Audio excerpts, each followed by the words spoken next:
Good morning, everyone. I am so happy to see you again, and I hope you are all doing well. I have a couple of friends coming for dinner later today, so I thought it would be fun for you and I to try out a couple of new recipes and a couple of tried and true recipes for a very simple and very delicious Friendsgiving dinner. I'm serving a simple but luxurious broccoli soup for the first course, Instant Pot turkey with herbed potato stacks, maple glazed carrots, and gravy for the main course,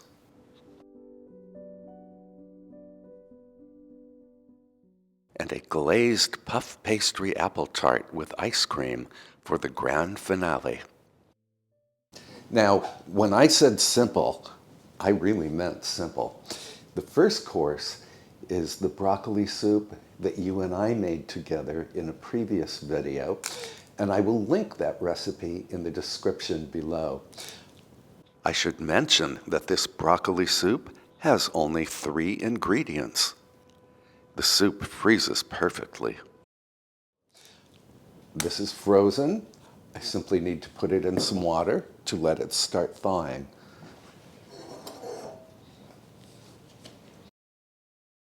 And we can set this aside. For the main course, we are going to make an Instant Pot turkey breast. And the reason we're doing it in the Instant Pot is, well, let me show you.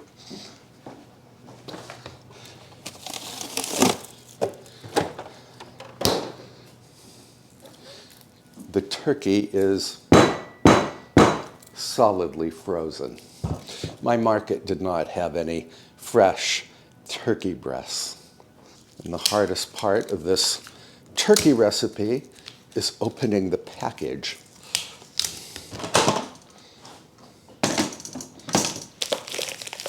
I'm going to put this on a rack. This is the rack that comes with the Instant Pot. I should probably put this on a board. And then I want to coat this with poultry seasoning. To my surprise and delight, this Instant Pot turkey turned out moist and delicious.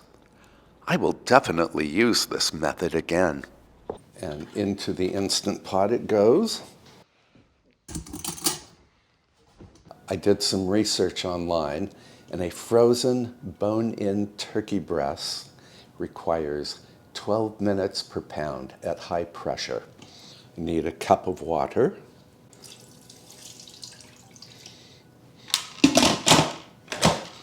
I also need to plug in this Instant Pot. Actually, I'm going to plug it in over here because I need my workstation for the other recipes. My turkey weighs 6 pounds, so I am setting the Instant Pot to 1 hour and 12 minutes. We will make gravy from the stock that results from the cooked turkey breast.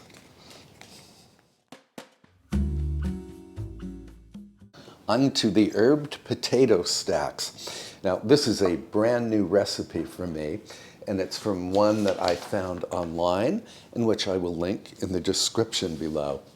And a lot of people have asked, how do you see the description box? Well, the trick is to click on the title of the video, and then the description box will pop right up. So we need a standard 12 opening muffin tin, and we need to grease each opening. I'm just going to use vegetable spray. And we need to preheat the oven to 375 degrees Fahrenheit or 190 degrees Celsius. And we can set our muffin tin aside.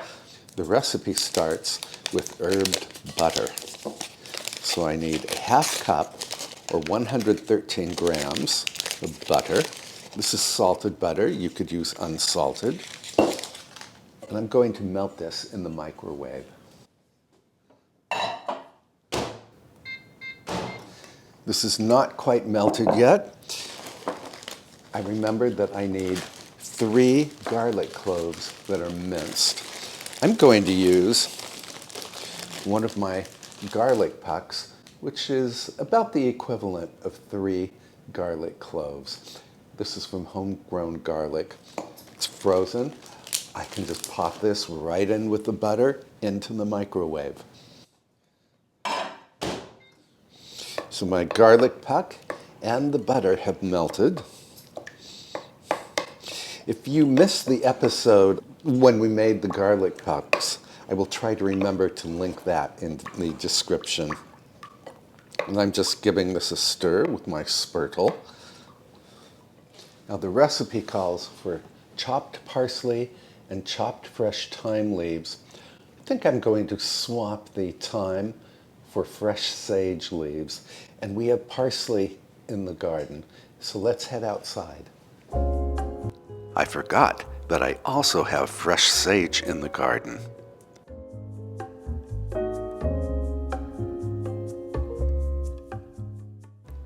And here is the parsley.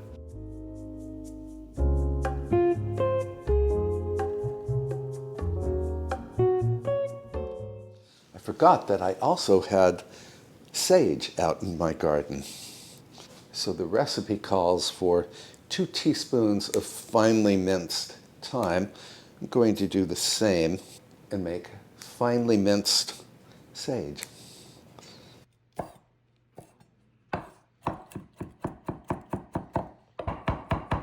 If you were with me in the last video, we pulled up a lot of spent parsley plants because I had already harvested a great deal of parsley. Plus, I had parsley growing in a gravel path in my herb garden, and that's where this parsley is from. And we just need to finely chop it. So this is about 3 tablespoons of chopped parsley. And we can throw these into our butter and garlic mixture.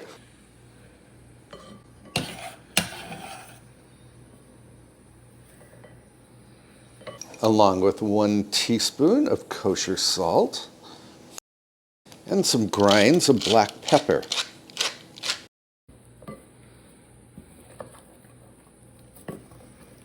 Now we can move on to the potatoes, which we need to slice very thinly. So I'm going to use my mandolin. And I have roughly 3 pounds of the Yukon Gold potatoes that you and I grew together last summer. And just for safety, I'm going to cut these potatoes in half, and I'll show you why in just a moment. Mercifully, we do not have to peel the potatoes. Now, the reason I cut the potatoes in half was so that I could easily affix them to this finger guard. Very important to use the guard when you're using a mandolin because the mandolin blade is very sharp.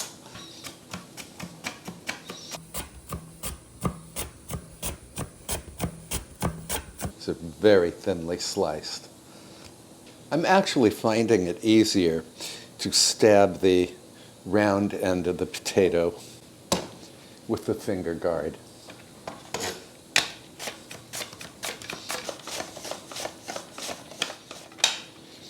Now, this does seem like a mountain of potato slices, but apparently they do cook down in the muffin tin. Now we need to transfer all of these potato slices to the butter, garlic, and herb mixture.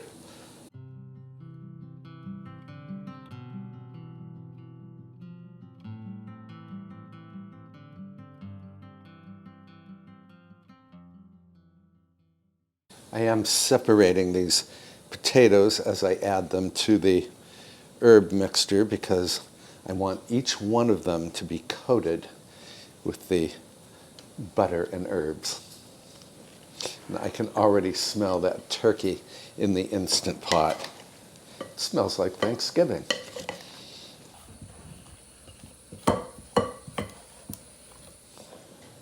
And there, all of the potatoes are in their herb mixture. Give them a good final stir. So now we are ready to assemble the potato stacks. Now, the recipe indicates that we are to place a small sprig of thyme at the bottom of each muffin well, but I don't want to bite into a woody thyme sprig, so I'm going to put a parsley leaf at the bottom of some of my muffin wells and a small sage leaf in some of the other wells. So these stacks are unmolded, so when you flip them over, you have the leaf on top. My guests and I absolutely adored these potato stacks. I hope you will give the stacks a try someday. Once my potato slices reach about 1/3 of the way up, I'm going to sprinkle on some Parmesan cheese.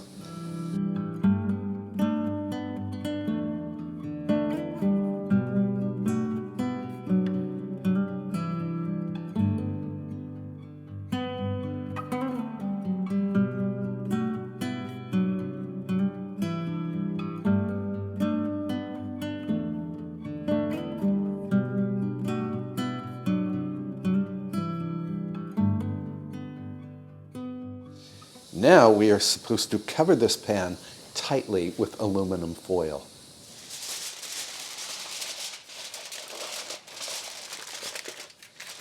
We are to bake these covered with foil for 25 minutes or until a skewer inserted in the center of the stack comes out easily. So about 25 minutes, and then remove the foil and continue to bake for 13 to 15 minutes more until the edges become crisp. I'm going to pop mine into the oven now just for 25 minutes, and then we will finish baking them shortly before serving time.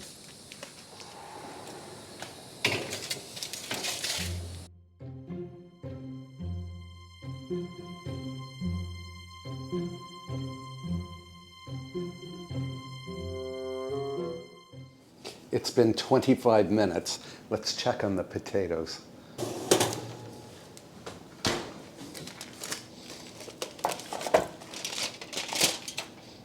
See a little potato here that became dislodged. Okay, let's test for doneness. Not quite done. Going to pop them back into the oven, for 5 minutes.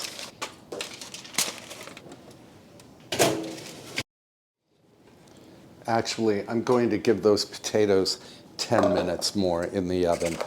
Meantime, we can assemble our other side dish.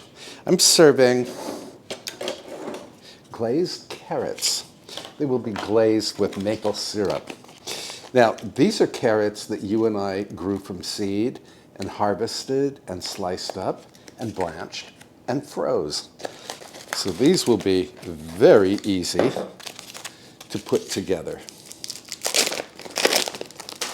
Into a pot, then I'm going to add just enough water to cover them by about halfway.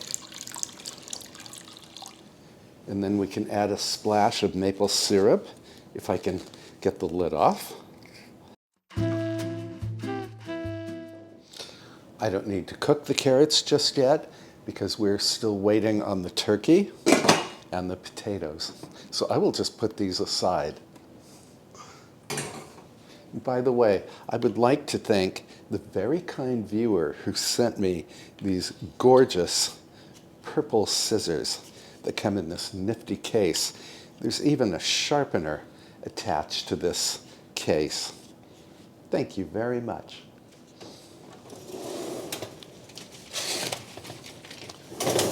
Let's check on these potatoes again. They certainly smell terrific. Oh, these are definitely done. My skewer goes in and out effortlessly. Now, since we are not ready to eat, I'm going to cover these and set them aside.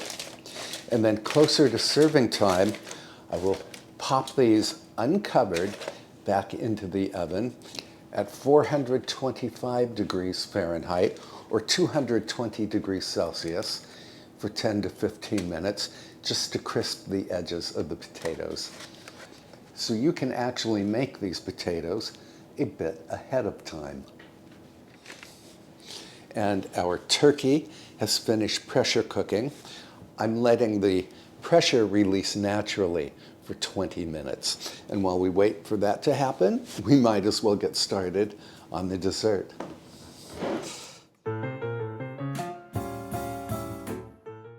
So this apple tart starts with 2 or 3 apples.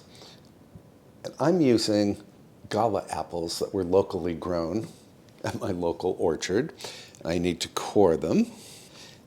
And then we will slice the apples. I love this apple corer because it has a release for the core. And here again, mercifully, we do not have to peel the apples. I will cut each apple into quarters.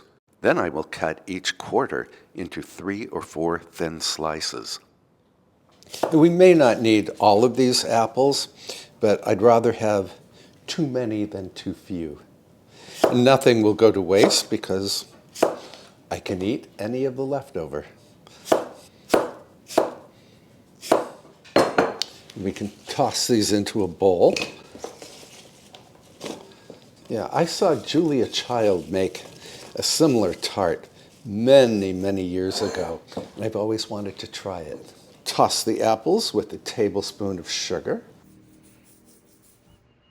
and just a wee bit of cinnamon.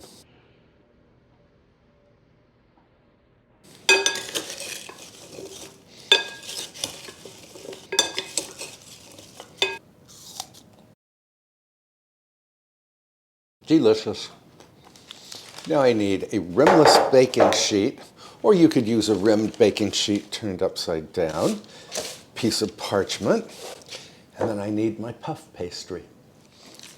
So this is one of those sheets of puff pastry that comes folded in thirds, which is great because we are going to make 3 rows of apples. I want to roll this out just a little.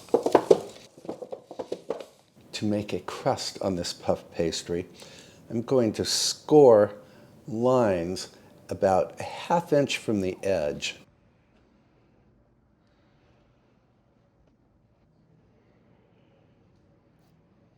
So I'm not cutting all the way through. The area outside of the score marks will puff up higher than the rest of the pastry. Then I need to take a fork and dock the pastry to allow steam to escape. Now there is no printable recipe for this tart. I'm just making it from memory. And now the fun part, we get to arrange the apple slices. So I'm making a row in one direction.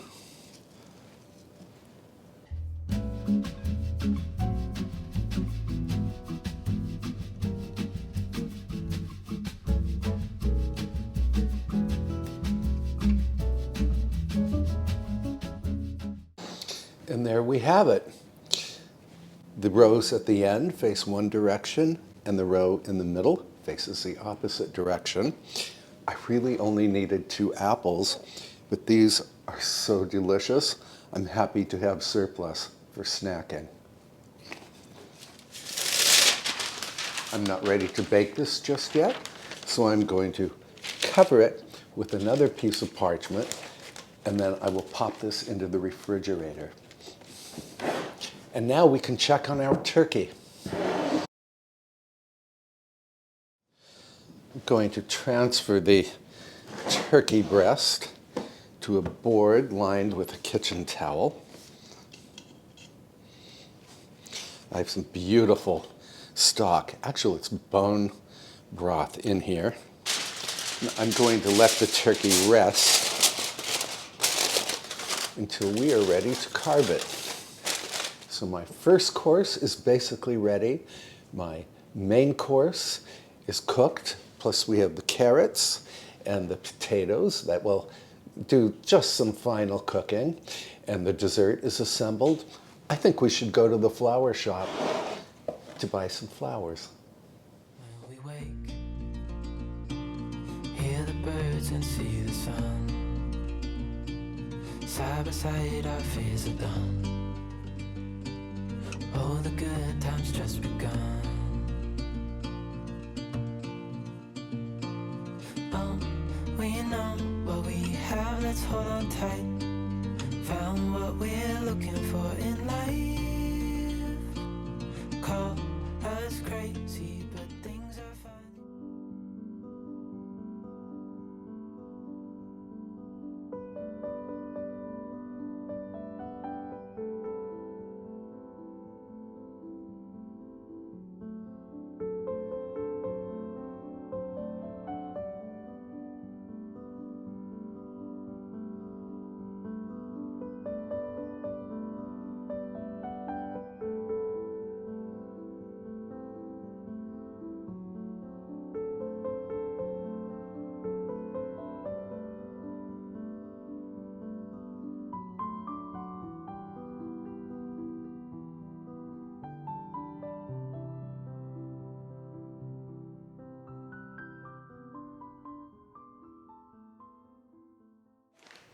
We are home again.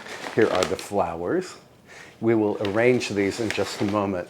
I want to pop this apple tart into the oven. I will bake the apple tart in a preheated 375 degree Fahrenheit or 190 degrees Celsius oven until the pastry browns and the apples become tender.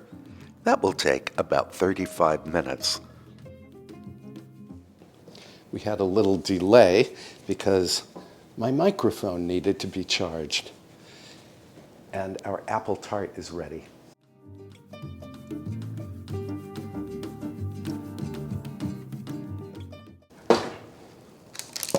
Oh, look at this.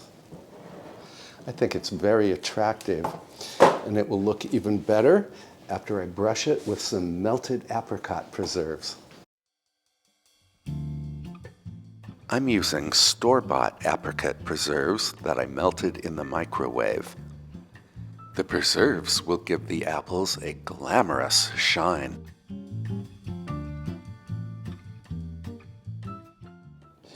I'm also going to brush some of the apricot preserve onto the pastry itself, just for some extra glamour. We can set this aside to cool, and then we can arrange the flowers. Flower preservative.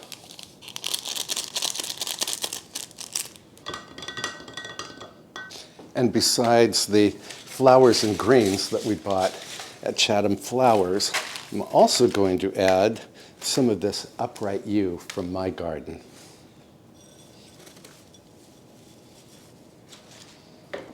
Pink alstroemeria.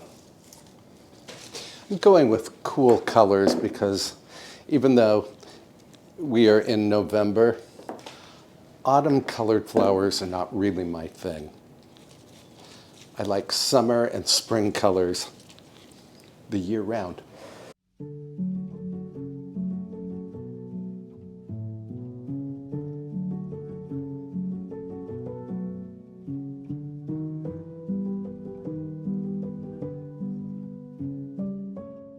This blue flower is called globe thistle.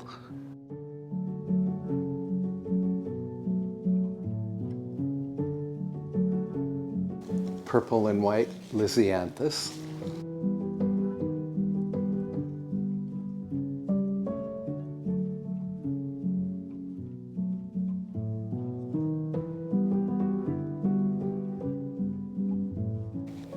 Carnation.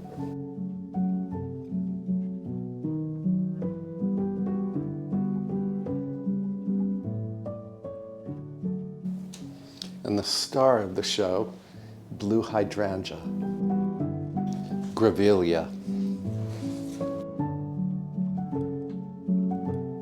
more greens to round out this arrangement. I think this is myrtle. It smells wonderful.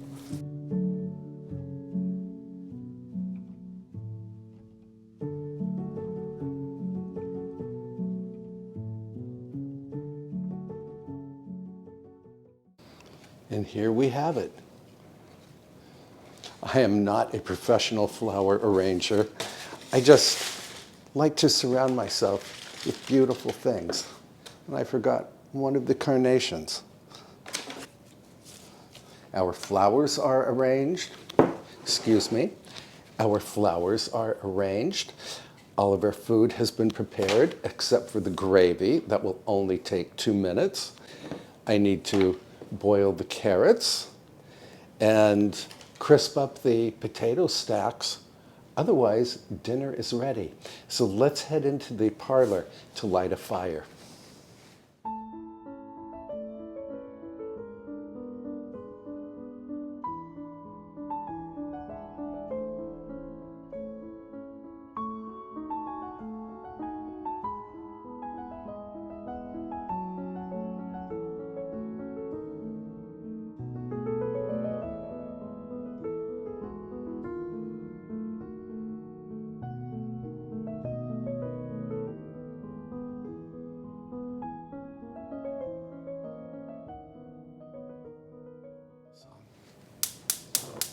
To make the gravy, I will pour all of the turkey stock from the Instant Pot into a saucepan set over medium heat. Then I will add salt and pepper. When the stock comes to a boil, I will thicken it with a slurry of cornstarch blended with cold water.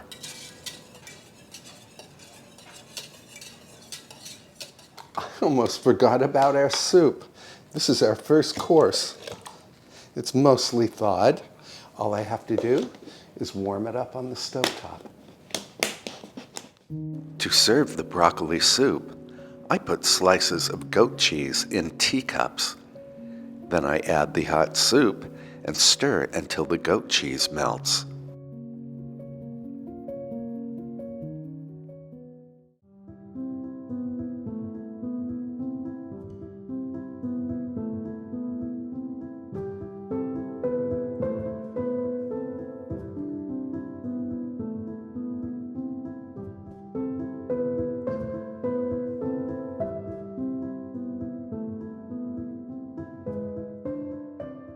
I have more than enough of these potato stacks for my guests, so I decided to try one for you.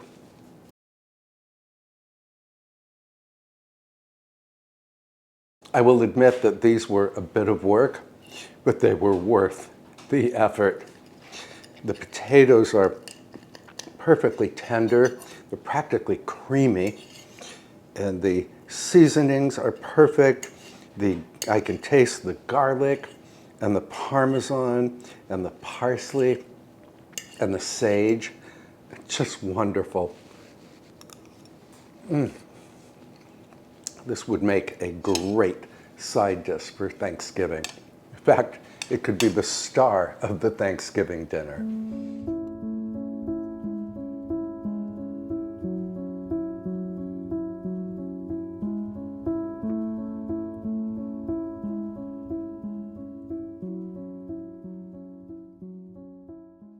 Well, that was a fun Friendsgiving. My guests have departed, the place settings are cleared, my dishwasher is running, but I wanted to have yet another taste of this apple tart.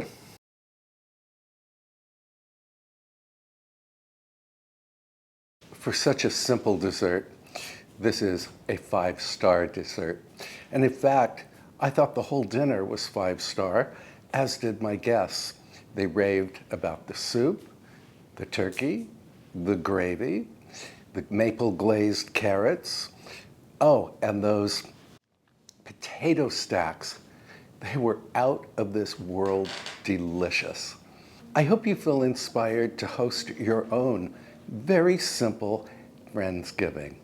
We film a lot of cooking, gardening, and general lifestyle videos on this channel. So if you have not yet subscribed, I hope you will do so. And be sure to tap the bell icon to receive notifications every time we upload a new video. And the next video will be published on Sunday. Until then, please take great care of yourself, and I will see you in the next episode. Chin chin, friends.